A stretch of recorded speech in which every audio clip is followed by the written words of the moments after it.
3, 2, 1.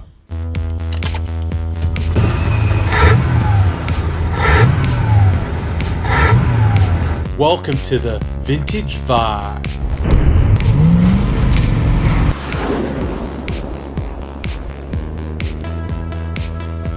So we're taking you way back on an audio road trip to the 1970s to take a look at one of Akai's coolest receivers, the AA940. So tune in your favorite station right here, crank it up, and let's get ready to go. Now you gotta admit, this is one beautiful looking receiver. It embodies everything about the 1970s that was cool. I mean, it looks like a cross between a G-Series Sansui and a Marantz. Nice. I mean, from every angle, there's something to fall in love with, including the slanted front face, the deep blue dial, and the meters that almost look like gauges on a 70s muscle car. Yet, they remain under the radar, relatively cheap, yet packed with tons of features, awesome looks, and some of the best 70s sounds you'll find in a receiver.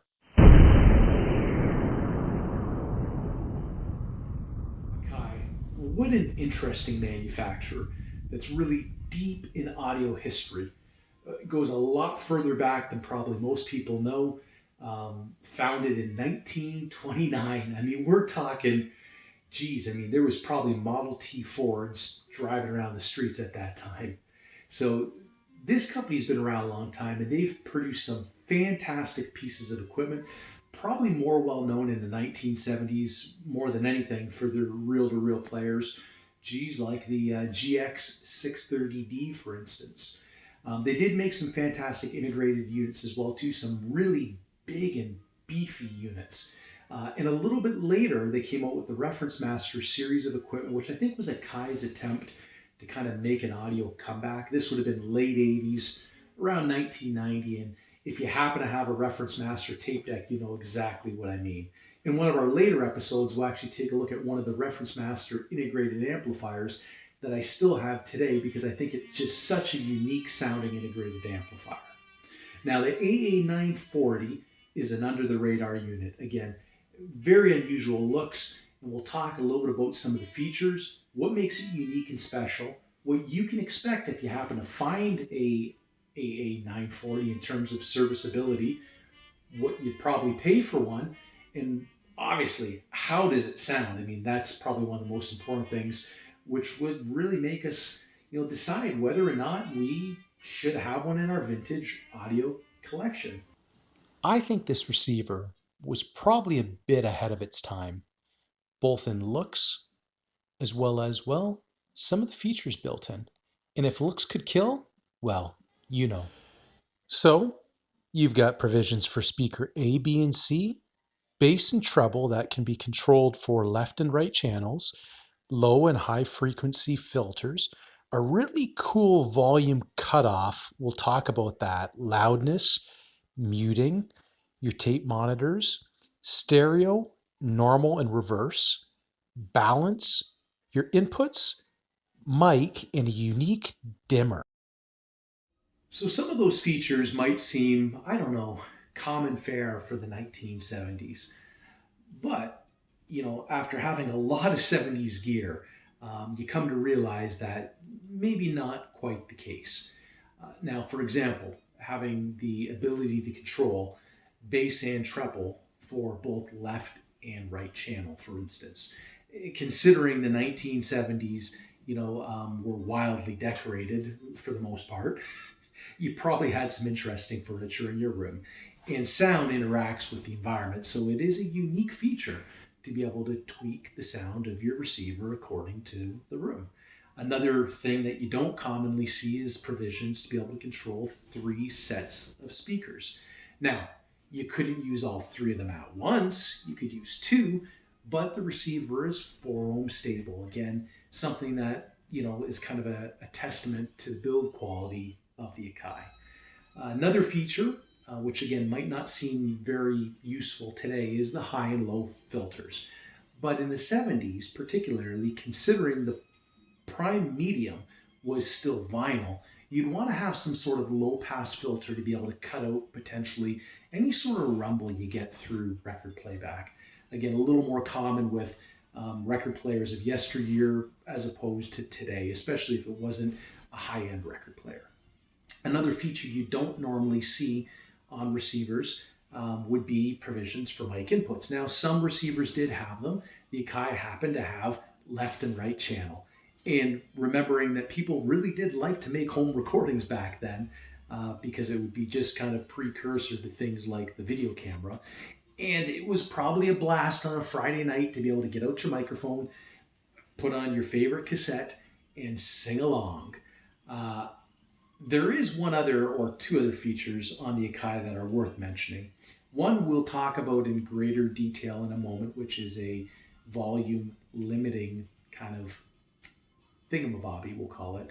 And the other is the dimming feature I mentioned earlier. Now that one I think is pretty cool. Today, I mean, you can pretty much dim any component, and you could probably turn off the display with most components today as well too. And that was kind of cool in that time period to be able to reduce the output of that glorious blue display to make it less distracting in a dark environment.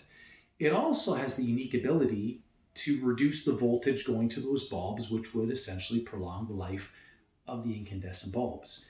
And interestingly enough, I didn't have to change a single one of those bulbs, and they're likely, probably, original. Strangest feature on the Akai, which, bear with me, on the volume knob, there are, well, essentially your volume knob and a ring behind it. And the ring is a limiter.